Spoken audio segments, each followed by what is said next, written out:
예, 오늘은 마가복음 1장에서 이제 12절, 마가복음 1장 12절에서 이제 예수님께서 사역을 시작하시는 장면인데, 사역을 시작하실 때 그냥 시작하는 것이 아니라 이제 하나님의 이제 시험을 우선 통과해야 되겠죠. 그래서 지금 시험 받으시는 장면이 나오는데, 누가복음이나 마태복음에 나와 있는 자세한 내용, 그렇죠? 시험을 세 가지로 받으셨죠. 세 종류의 시험을 받으셨는데, 그 돌이 빵으로 바꿔라든가, 또 온 천하를 다 보여주고 자기에게 경배하라든가, 또 하늘에서 떨어져서 천사들이 바칠 수 있는 그런 어떤 이 기적을 베풀어 보라든가, 뭐 다양한 형태의 이 유혹을, 세 가지 시험거리를 던졌는데, 그것이 어떻게 처리됐는지는 이제 그 다른 복음서에는 자세히 나와 있는데, 이 마가복음에는 말씀드린 것처럼 주제에 집중하기 위해서, 예수 그리스도의 주제에 집중하기 위해서 간략하게 두 절로 줄였습니다. 마태복음은 11절, 누가복음은 13절에 걸쳐서 자세하게 설명했고, 또 요한복음에는 언급이 없죠. 왜냐하면 하나님께서 시험을 받으시는 분이 아니시기 때문에 하나님이신 예수 그리스도를 소개하고 있는 요한복음에는 당연히 이 시험 받으시는 장면이 없죠. 그러나 이 시험은 아시다시피 첫째 아담이 시험에 넘어져서 죄로 말미암아 온 인류가 다 참 죄인이 되었던 사건이 있었음에 비해서 예수님은 이 시험을 통과하셨다 그랬죠. 그리고 마귀가 아담을 무너뜨렸던 그 육신의 정욕과 안목의 정욕과 세상의 자랑, 즉 먹음직도 하고 보암직도 하고 지혜를 줄 만큼 탐스럽기도 했던 그 세 가지 시험 방식은 오늘날에도 여전히 유효하다. 그렇죠? 그래서 사람들에게 육신의 정욕을 자극해서 죄를 짓게 만들고, 그다음에 소유, 이게 눈으로 보는 것, 그렇죠? 그것을 안목의 정욕이라고 했고, 그다음에 이 세상에서 인정받고 인기 얻고 뭐 이런 명예욕, 그래서 이것을 인생의 자랑이라 이렇게 했습니다. 그래서 이 세 가지와 예수 그리스도께서 받으신 시험과 아담이 받은 시험과 다 똑같은 종류의 시험을 받았다. 자, 그래서 우리가 한번 12절서부터 13절까지, 성령께서 즉시 그분을 광야로 이끌고 나가시니라.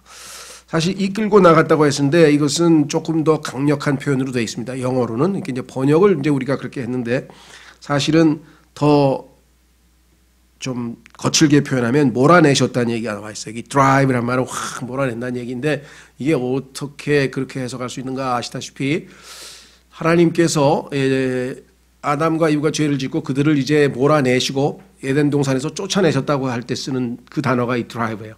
드라이브 확, 여러분 아시죠? 드라이브를 밀어내는 거. 그러니까 아니 어떻게 성령님께서 예수님을 그렇게 몰아내실 수 있냐? 이것은 뭐냐면 예수님께서 반드시 거쳐야 될 그 시험에 강력하게 지금 임무를 부여하시는 어떤 그러한 아주 급박함과 절박함에 대한 표현이죠. 뭐 일종의 상당히 강조 또는 강요된 그런 아주 강력한 주문이었다. 그래서 정말 우리가 보기에는 조금 성령께서 왜 예수님을 이렇게 강력하게 밀어붙여서 강제로 끌고 나가셨을까, 밀어붙이셨을까 생각하지만, 이것은 말씀드린 것처럼 이 과정을 반드시 거쳐야만. 그래서 마태복음과 누가복음에는 성령에 의하여 인도되셨다 이렇게 표현된 것을 마가복음에서는 이 종은 거칠게 대해야 되잖아요. 종이신 예수님을 거칠게 대하는 표현으로 사실은 여기서 이끌고 나가셨다. 뭐 이끌고 가신 게 틀린 건 아닌데 더 정확하게 하면 몰아내셨다. 이런 정도의 강력한 표현이 쓰였다라는 것을 우리가 좀 기억하시면 좋겠고요. 자, 그 다음에 하나님께서 왜 그렇게 했는가? 마귀와의 1대1의 대전, 일전을 불사하는 거죠. 일전에서 승리하지 않으면 하나님께서 택하셔서 이 맡기시는 이 일을 맡을 수가 없죠. 그래서 사람들에게 예수님은 자격을 갖추신 분이시다라는 것을 입증해서 보여줘야 되겠죠. 아담은 실패했지만, 첫 번째 아담, 마지막 아담이신 예수님은 승리하셨다는 사실을 여기서 입증을 하신 거죠. 그래서 13절, 그분께서 거기서 광야에서 40일을 계시면서 사탄에게 시험을 받으시고, 이렇게 한 문장으로 나와 있어요. 사탄에게 시험을 받으시고 들짐승과 함께 계셨는데 천사들이 그분을 섬기더라. 요 표현은 다른 복음서에는 안 나오는 표현인데 나와 있어. 그러니까 예수님께서 있었을 때 척박한 환경이었다. 광야뿐만 아니라 광야에 사는 온갖 들짐승들이 예수 그리스도를 시험에 더 빠뜨리기 위해서, 위협하기 위해서, 분위기를 조성하기 위해서 그렇겠죠. 여러분들 광야에서 혼자 있는데 갑자기 막 들짐승이 밤에 와 하면서 막 우러제끼면 얼마나 두렵겠습니까? 그렇죠? 예, 그런 생각을 해본다면 충분히 우리가 이해가 되시죠. 자, 그래서 우리는 이 예수 그리스도의 40일 광야에서의 시험은 첫 번째로 어떤 의미가 있느냐? 이스라엘이 40년 동안 광야에서 시험 받은 것을 예표하고 있습니다. 이스라엘이 한 것과 일맥상통하죠. 예. 자, 그다음에 말씀드린 것처럼 마지막 아담은 광야에서 척박한 환경, 짐승들이 있는 그 위협하는 척박한 환경에서도 시험을 통과하셨는데, 첫 번째 아담은 최적의 장소, 에덴에 있는 동산은 아무런 제약이 없이 정말 모든 면에서 완벽한 조건을 갖추고 있는 장소인데도 불구하고 타락해 죄에 무너졌죠. 시험에 무너져서 넘어진 자라고 한다면, 정말 첫째 아담과 마지막 아담을 잘 대조해 보면 우리가 어떻게든 거듭나서 마지막 아담이신 예수 그리스도 안으로 들어오지 않고서는 첫째 아담의 후손으로는 이 땅에서는 이 수없이 많은 시험을 이겨낼 수 없을 뿐만 아니라 다 죄를 지을 수밖에 없는 존재들이다라는 사실을 우리가 인정을 해야 되겠죠. 그렇죠? 예. 자, 그래서 이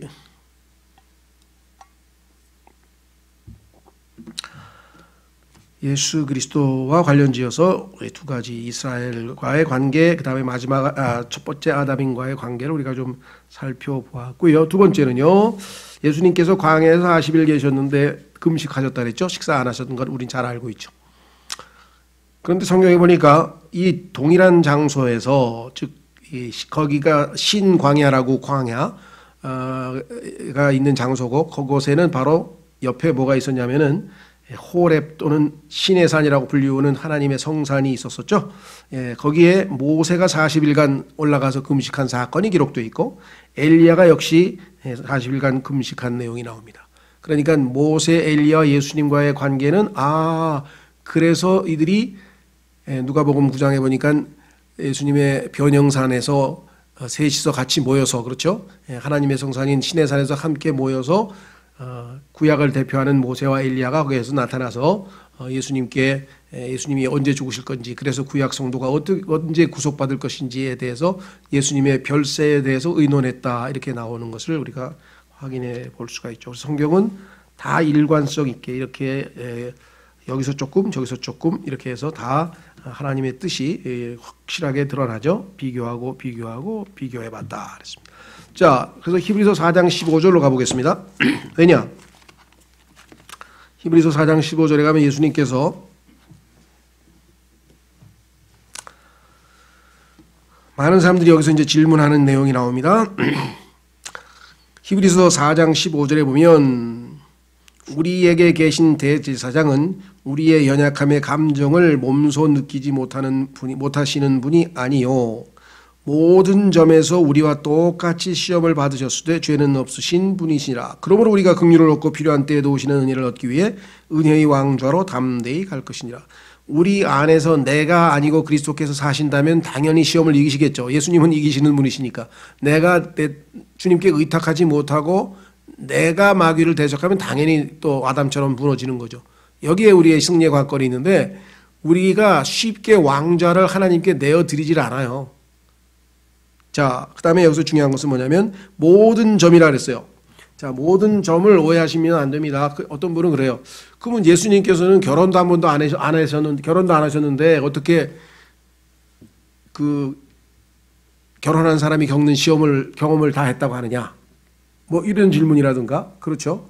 예수님은 우리처럼 뭐 80년 그렇게 늙어서 아주 그냥 기력이 다 빠져가지고 그냥 힘들 때 그런 것도 안 겪어보셨는데 어떻게 모든 점에서 다 시험을 하셨다고 하느냐. 그래서 여기서 모든 점이라고 하는 게 중요한 거예요. 그러니까 모든 종류의, 우리가 뭐 5,000개의 시험을 받았다 그러면 평생 오늘 5,000개 하나 우리하고 똑같이 받았다 그런 뜻이 아니라 성경에서 얘기하는 시험은 세 종류라 그랬잖아요. 하나는 육신의 정욕이잖아요. 육신의 정욕. 그렇죠. 그러니까 예수님께서도 육신의 정욕에 대해서 시험 받았잖아요. 도를 40일 동안 굶어서 지금 막 죽을 지경인데, 배고파 죽을 지경인데 빵으로 만들려고. 그렇죠. 두 번째는 눈으로 그 어마어마한 왕국을 다 보여주고 주겠다고 이렇게 시험을 했죠. 네. 또 우리도 이 땅에서 살면서 눈으로 짓는, 보암직 또한 눈으로 짓는 그 안목의 정욕. 그렇죠. 그 다음에 사람들에게 인기를 얻고 높임받는 그러한 이 생의 자랑. 이 세 가지가 모든 점이에요. 그러니까 이 세상에 있는 뭐 수천 가지의 종류의 뭐 다 온갖 종류의 시험을 다 열거해서 분류를 해보면 요 세 가지에 다 해당이 된다 이 말이에요. 그러니까 예수님께서 모든 점이라 그랬지 하나도 빠짐하고 우리하고 똑같이 했다 이렇게 오해하시면 안 된다는 거죠. 자, 그래서 예수님은 모든 점에서 그 세 가지가 바로 말씀드린 육신의 정욕, 안목의 정욕, 그다음에 이 세상의 인생의 자랑인데 그것은 아담에게는 참으로 참 먹음직도 하고 보암직도 하고 지혜를 줄 만큼 탐스럽기도 한 것으로 표현이 되어 있었다 그랬습니다. 자, 여러분들 성경에서 보면요, 인간치고 상당히 훌륭한 사람들, 뭐 첫 번째 아담서부터, 아담은 뭐 죄를 금방 지었는데 물론 아내 때문에, 두 번째 또 노아도 상당히 하나님께서 인정하시는 인물 중에 하나인데도 술 취해서 참 끔찍한 죄를 지었고요. 아브라함은 많은 것들 중에서 자기 아내를 누이라고 해서 거짓말을 했고요. 모세는 하나님께서 반석에 대해서 말로 하라 그랬는데 그 성질을 못 이겨서 반석을 내리 두 번이나 쳐서 하나님께서 단 한 번에 단번 속죄를 나타내는 예수 그리스도의 구원의 예표를 망가뜨려 버렸고요. 그 다음에 여호수아는 분명히 기브온 사람들이 와서 속였는데 그것을 하나님께 묻고 해야 되는데 언약을 체결해 가지고 기도하지 않은 죄를 범했고요. 또 기드온은 아시다시피 그 대제사장의 가슴에 나는 에봇이라고 하는 그 에봇을 우상 숭배하는 것처럼 섬겨서 성물을 섬기는 죄를 지었고요. 삼손은 아시다시피 잘못된 여자를 쫓아가서 말을 듣고 또 죄를 지었고, 다니엘도 예를 들면 있지만 우선 다윗 아시다시피 간음도 저질렀고 살인도 저질렀고, 솔로몬은 이방 여인을 데려다가 나중에 우상 숭배의 죄를 저질렀고, 그러니까 이 세상에 존재하는 그 어떤 인간치고 다 시험에 넘어갑니다. 단 한 번도 시험에 안 넘어간 인간 없어요. 그래서 아직도 유효해요. 이 세 가지 시험거리가. 이 세 가지의 미끼를 던지면 웬만한 사람 다 걸려들어. 그렇죠? 조금 절제하고 좀 뭔가 자기를 잘 관리하는 사람은 육신의 정욕을 어느 정도 컨트롤하겠죠. 마귀에게 안 넘어가려고. 그 다음에 세상의 안목의 정욕, 눈으로 보는 것에 의해서도 자기가 잘 절제해서 넘어갈 수 있지만, 이런 사람일수록 또 속으로는요, 자기가 대단한 사람이라고 착각하고 있는 그 자기의에 빠져서, 그렇죠? 높이는, 여기에는 다 걸려 넘어지게 돼 있다. 그러니까 뭐 급수가 좀 다를 뿐이지 대부분 다 이 세 가지가 걸려서 넘어지게 되어 있습니다. 자, 그래서 우리는 이제 마가복음으로 다시 돌아오셔서 예수님은 시험을 잘 통과하셨습니다. 그래서 이제 자격을 갖추시고 드디어 하나님께서 맡기신 그 사역에 돌입합니다. 그러니까 다른 책에서는 여러 가지 부가 설명들이 많이 있는데 마가복음은 행동을 집중적으로 하는 그러한 초점을 맞추다 보니까 여기서 어떻게 했는가. 자, 바로 이제 복음 선포를 하시네요. 14절 이제 가만있어 봐. 여기 한 가지 빠뜨렸구나. 들짐승과 함께 계셨던데 라고 아까 말씀을 드렸고요. 들짐승 아까도 말씀드린 것처럼 실제적으로 들짐승일 경우가 있겠죠. 왜? 광야니까. 광야에 들짐승이 있고요. 두 번째는 성경에 보면 예수 그리스도께서 십자가에 달리셨을 때 바산의 황소라든가 거기에 이렇게 마귀들을 짐승으로 이름을 표시해 놓은 게 있어요. 그래서 우리도 뱀이라고 그러잖아요. 사탄을. 그렇죠? 그러니까 이게 혹시 마귀들이 예수님을 거기서 계속해서 시험한 것이 아닌가 이렇게 추정할 수도 있어요. 왜냐하면 그 골로새서에 보면 십자가에서 예수님이 달리셨을 때 거기에 온갖 종류의 그런 마귀들이 예수님을 계속 아주 시험을 하고 공격을 했는데 그들은 시편에 보면 무슨 바산의 황소라든가 무슨 이렇게 해서 짐승 이름으로 표현이 되어 있기 때문에 그래서 혹시 어쩌면 비유적으로 영적인 그런 마귀들일 수도 있다. 이걸 우리가 좀 염두에 두시면 좋겠고요. 그 다음에 세 번째는 천사들이 그분을 섬기더라. 천사. 성경 보면은 천사는 섬기는 영이라고 그렇죠. 히브리서 1장에 나와 있습니다. 그러니까 천사가 하는 그 역할에 대해서 우리가 좀 몇 가지 한번 보면은요. 여기는 예수님을 섬겼다고 나왔고요. 그 다음에 누가복음에 보면은 천사가 예수님의 탄생을 알려주는 역할을 했죠. 그걸 수태고지라고 이렇게 뭐 용어를 한문으로 써서 만드는데 수태고지라는 게 있죠. 그 다음에 또 예수님께서 겟세마네 동산에서 기도하실 때에 그분을 강하게 그죠? 기운이 떨어지지 않도록 강하게 도와줬다라고 하는 표현이 나옵니다. 그렇죠? 그래서 천사가 하는 사역은 성경에 보면 상당히 다양한 종류의 것이 있다. 자, 하나님께서 필요한 사역들을 시키겠죠. 예. 그 다음에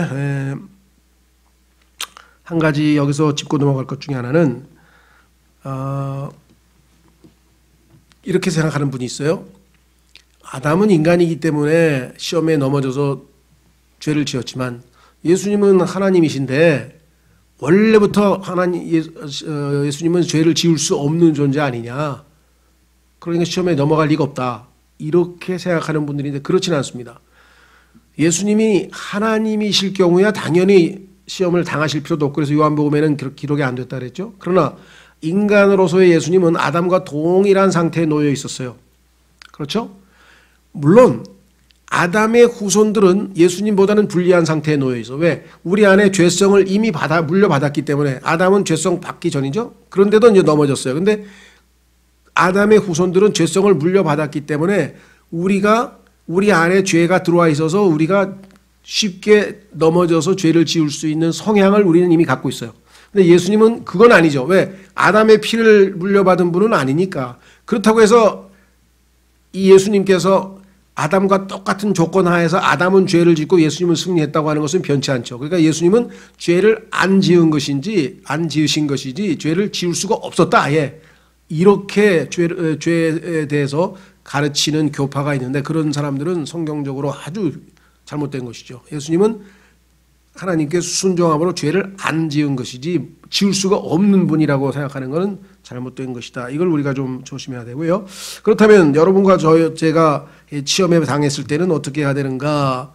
성경에 보니까 우리를 구조하실 수 있는 히브리서 2장에 우리를 시험에서 건져서 구조하실 수 있는 분이 있다 그랬으니까 도움을 요청하면 우리가 피할 수 있고요. 그 다음에 하나님의 말씀에 마귀를 대적하라 그랬습니다. 야고보서 4장 7절에. 그러니까 마귀에게 하나님의 말씀을 무기로 해서 대적하는 거죠. 예수님께서도 사탄아 물러가라 한 것처럼. 세 번째는 피할 길을 내어두셨다고. 우리가 시험 당할 때에는 피할 길이 있다. 그래서 그 피할 길을 하나님께 구해서 그걸 알아서 피해버리면 되잖아요. 뱀이 공격할 때 그렇죠? 지혜롭게 피할 수 있잖아요. 그래서 시험에 대처하는 방법은 아마 제 생각에는 한 두어 달 전인가 서너 달 전에 아마 설교로 시험에 걸리지 않도록 기도하라고 할 때 아마 한 것 같으니까 좀 자세히 살펴보도록 하고요. 자, 그 다음에 14절서부터 보겠습니다. 이제 요한이 감옥에 갇힌 뒤에 그러니까요. 사실은 12, 13절과 14절 사이는 한 1년여 정도의 기간이 있을 거예요. 왜냐하면 예수님께서 유대에 계셨을 때 요한복음에만 기록된 얘기는 여기 다 생략되어 있기 때문에 그렇죠. 마가복음은 예수님께서 바로 이제 사역을 한 내용부터 나옵니다. 이제 요한이 감옥에 갇힌 뒤에 이거는 침례인 요한이죠. 예수님께서 갈릴리에 오셔서 유대에 계시다가 갈릴리로 오셔서 하나님의 왕국의 복음을 선포하여 이르시되 요한이 감옥에 갇혔다는 얘기는 지금 악한 자들의 아주 저항과 뭐 이게 엄청나게 지금 거세기 때문에 예수님께서는 일단 사역을 갈릴리에서부터 하시게 되었다. 때가 찼고 하나님의 왕국이 가까이 왔으니 너희는 회개하고 복음을 믿으라 하시더라. 그랬습니다. 자, 문제는 어디에 있느냐? 회개하고 복음을 믿으라 그랬는데 여기 보시면 하나님의 왕국이 가까이 왔다라고 얘기를 했어요. 그렇죠? 15절에 보시면 때가 찼고 하나님의 왕국이 가까이 왔다 그랬는데 마태복음은 뭐라고 되어 있습니까? 4장에 천국이 가까웠다. 하늘의 왕국. 그러니까 마태복음에는 하늘의 왕국이 가까이 왔다 그러고 마가복음에는 하나님의 왕국이 가까이 왔다고 하다 보니 사람들이 생각할 때는 이게 같은 거구나 이렇게 결론을 쉽게 내려버렸다는 거죠. 그러면 상식적으로 봐서 하늘하고 하나님이 같습니까? 하늘은 하나님이 창조하신 물리적인 세계고 하나님은 창조주이신데 어떻게 하늘하고 하나님하고 같겠어요? 우리 조상들은 잘 모르니까 천벌을 받는다든가 하늘 무서운 줄 모른다든가 하늘하고 하나님하고 비슷하게 생각을 했겠지만 하나님께서 계신 곳이 하늘이라고 해서 하나님이 곧 하늘이냐? 그건 아니겠죠. 그렇죠? 이거 큰일 날 얘기입니다. 그래서 하나님의 왕국과 하늘의 왕국을 동등시하는 것은 사실 참으로 쉬운 건 아닌데 하나님께서 가르쳐 주시는 것만 조금만 하면 쉽게 이해돼요. 왜? 하나님의 왕국은 성령 안에서 의와 화평과 희락이라고 해서 영적인 왕국이라고 그랬잖아요. 도덕적 영적인 왕국이고 하늘의 왕국은 직접 통치하는 지금 이 세상에 있는 여러 조선시대 왕국처럼 왕국 국가가 다스려서 먹이고 입히고 그래서 하나님의 왕국은 먹는 것과 입는 것과 관련이 없다 그랬죠. 하나님의 왕국은 먹는 것이 아니고 입는 것이 아니라고 로마서 14장에 말씀했잖아요. 자, 그래서 예수님은 하나님의 왕국과 하늘의 왕국 두 가지를 다 선포하셨다. 왜? 예수님은 영적인 왕국의 왕이신 동시에 물질적인 왕국의 왕으로 오셨는데 문제는 어디에 있느냐? 유대인들이 회개해야 되는데 너희는 먼저 하나님의 왕국과 그의 의를 그분의 의를 구하라 그랬잖아요. 그렇죠? 그런데 하나님의 왕국이 우선 이루어져야 이스라엘 백성들이 영적으로 하나님의 백성이 되어야 그 다음에 하늘의 왕국에서 지상에서 다스릴 거 아니에요. 그들이 거듭나지도 않고 애려면 완전히 회개하지도 않은 상태에서 어떻게 이 하늘 왕국의 백성이 되겠습니까? 이 땅에. 그래서 두 가지가 지금 동시에 예수님이 오셨을 때는 임해 있었기 때문에 예수님은 영적인 왕국에 대해서도 선포하시고 그 다음에 그것을 받아들인 백성들로 하여금 이 땅에서 직접 하늘의 왕국을 이루시고 다스리시겠다라고 해서 두 가지를 다 선포했는데 안타깝게도 유대인들은 회개를 안 했죠. 그리고 예수 그리스도를 자신들의 왕이 아니라 차라리 우리는 시저를 가이사를 우리의 왕으로 받아들이겠다라고 하는 통에 예수님은 십자가에 내주고 결국은 유대인들에게 하나님께서 약속하신 하늘의 왕국이 2000년 동안 연기가 됐고 이 땅에는 영적인 왕국만 남아 있었어요. 그래서 그 영적인 왕국은 이제는 누구예요? 거듭나면 다시 태어나면 성령에 의해서 다시 태어난 사람들은 하나님의 왕국에 들어가고 하나님의 왕국을 볼 수 있다고 했죠. 그래서 그 혜택이 지금 우리에게 온 거죠. 유대인들이 거부하는 바람에. 그 얘기가 로마서 11장 9장 10장 11장에 자세히 써 있어요. 어떻게 해서 이스라엘에게서 복음이 이방인들에게로 넘어오게 됐는가. 자, 그래서 여기서는 지금 우리가 오늘날 얘기하는 예수 그리스도를 믿고 예수님의 죽으심과 장사되심과 부활하심을 이루신 예수님의 사역을 믿고 예수님을 구원자로 영접하면 회개하고 예수님을 구원자로 영접하면 구원받는다 라고 하는 그 구원의 복음, 즉 하나님의 은혜의 복음이 아니라는 거예요. 여기서는요. 자, 그 차이를 좀 아셔야 되겠죠. 자, 그래서 하나님의 왕국을 선포하여 이르시되 때가 찼고 하나님의 왕국이 가까이 왔으니 너희는 회개하고 복음을 믿으라 하시더라. 자, 그래서 성경에서 나오는 복음에는 이렇게 차이가 있습니다. 왕국 복음이 있고 하나님의 은혜의 복음이 있다라고 하는 사실을 그렇죠. 하나는 물질적인 왕국이 지상에 세워질 그러한 왕국이고 하나는 영적인 왕국이다 이렇게 얘기를 했습니다.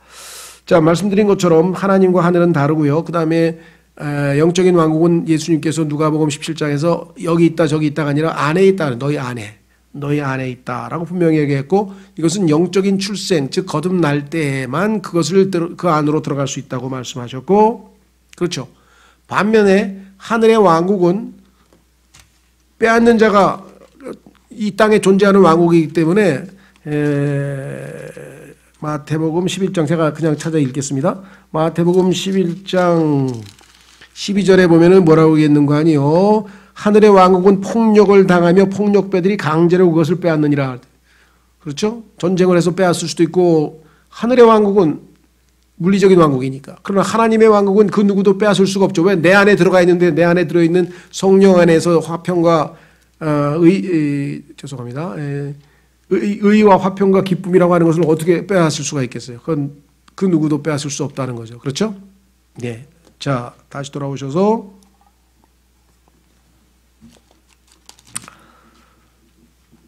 마가복음 1장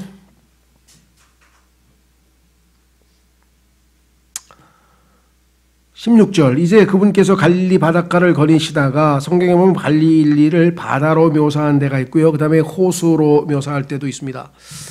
글쎄요, 이건 뭐 관점에 따라서 크기가 크니까 바다로 볼 수도 있고, 그 다음에 이 내륙에 있기 때문에 큰 바다가 아니죠. 지중해처럼 성경에서 얘기하는 대해, 큰 바다는 지중해를 얘기하기 때문에 성경에서 두 가지로, 때로는 호수, 때로는 바다로. 시몬과 그의 형제 안드레가 바다에 금을 던지는 것을 보시니 그들은 어부더라. 4명의 어부를 부르시는 장면이 나오네요. 하나님께서 그들에게 이르시되 너희는 나를 따라오라. 내가 너희를 사람들을 낚는 어부가 되게 하리라 하시니 즉시 그들이 자기들의 그물들을 버려두고 그분을 따르니라. 자, 그런데 두 번째는 조금 다른 양상이네요. 19절. 거기서 조금 더 가시다가 세베대의 아들 야고보와 그의 형제 요한을 보셨는데 그들도 배에서 자기들의 그물을 고치고 있더라. 자, 16절은 그물을 던지는 겁니다. 지금 막 잡아들이는 거죠. 그런데 이거는 그물이 수선 아시죠? 찢어진 데, 이런 데를 지금 깁고 고치고 있어요. 수리하고 있어요. 수선하고 있습니다. 즉시 그분께서 그들을 부르시니, 이 즉시, 아까도 즉시 곧바로, 즉시 곧바로, 이것은 마가복음의 가장 핵심 단어라 그랬죠. 종에게 있어서 특징을 나타내는 용어다. 그분께서 그들을 부르시니 그들이 자기들의 아버지 세베대를 품꾼들과 함께 배에 남겨두고 그분을 따라가니라. 자, 여기 보니까 앞부분에서 한번 예수님을 만난 적이 있었는데요. 이번에는 예수님의 사역으로 이 제자로서의 두 번째, 이제 단순히 만난 것에서 그치는 게 아니라 이제 제자로서의 사역으로서의 부르심이라고 할 수가 있겠죠. 그렇죠? 예. 자, 그래서 여기 보시면 두 가지 특징이 있어요. 하나는 뭐냐? 사람을 낚는 어부가 되게 하신다. 베드로가 오순절날 설교를 통해서 약 3,000명이 구원을 받는 장면이 사도행전 2장에 나오죠. 그렇죠?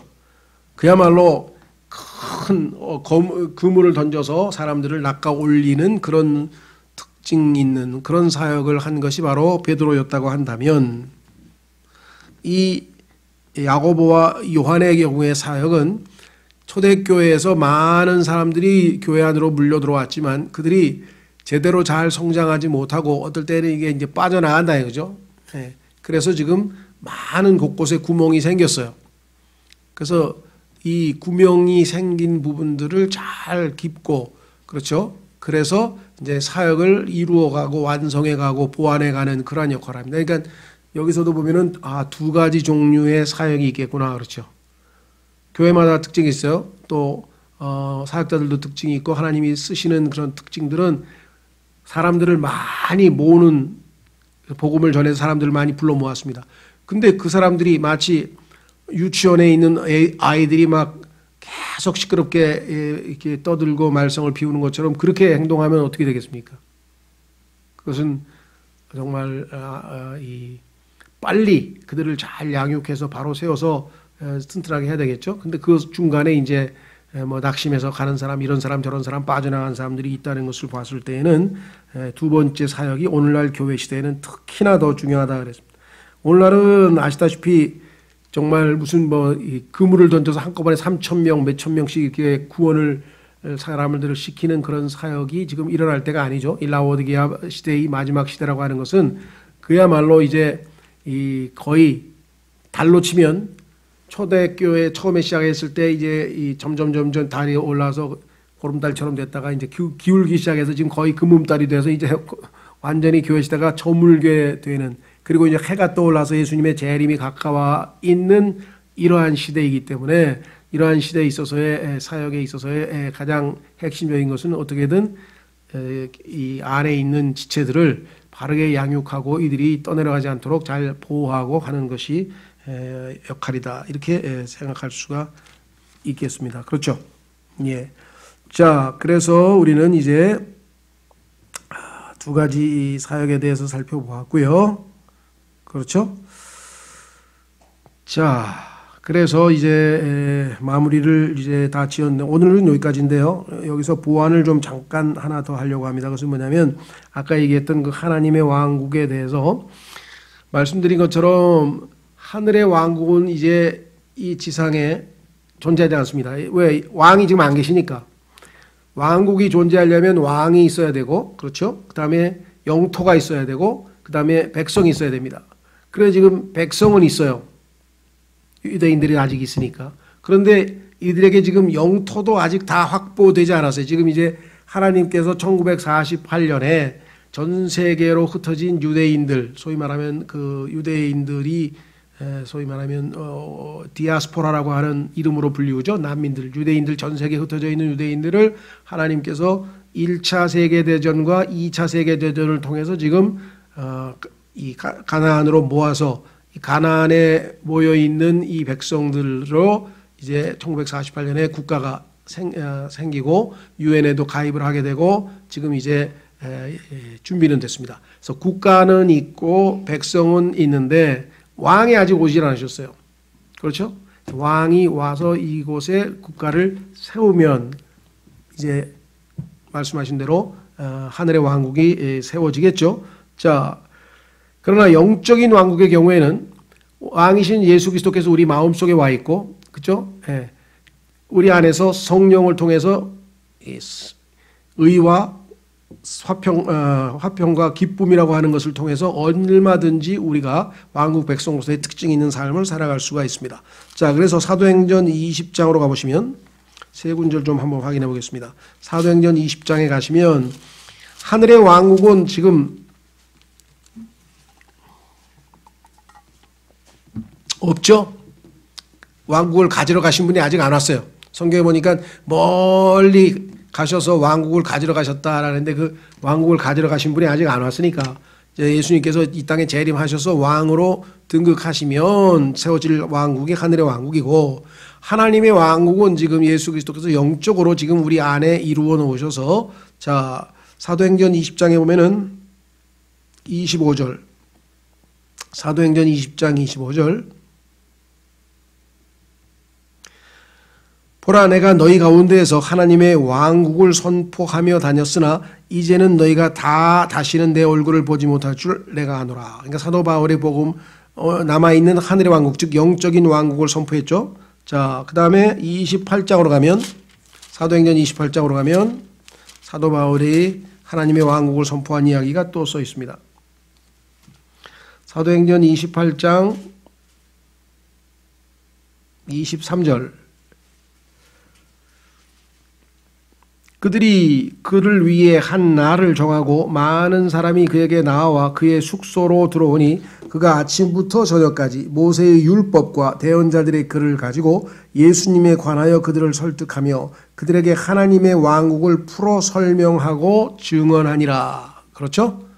하나님의 왕국을 풀어 설명하고 증언했다. 31절 전적으로 확신 있게 하나님의 왕국을 선포하며 주 예수 그리스도에 관한 그것들을 가르치되 아무도 그를 막지 못하더라.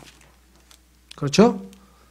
그 다음에 여러분 잘 아시는 것처럼 요한복음 3장에서 예수님께서 다시 태어나지 않으면 하나님의 왕국에 들어갈 수도 없다. 다시 태어나지 않으면 하나님의 왕국을 볼 수가 없다. 이렇게 얘기를 했죠.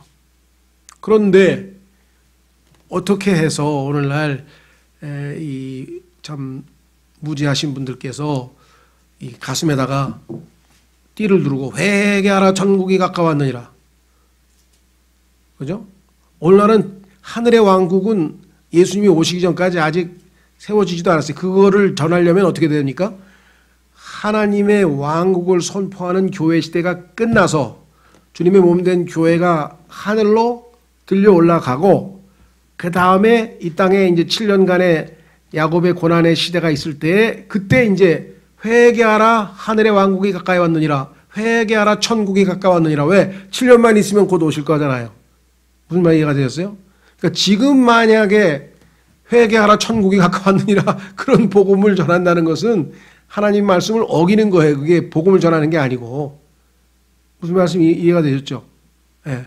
지금 우리가 전하는 것은 하나님의 은혜의 복음이에요. 예수 그리스도께서 우리의 죄 때문에 죽으셨습니다.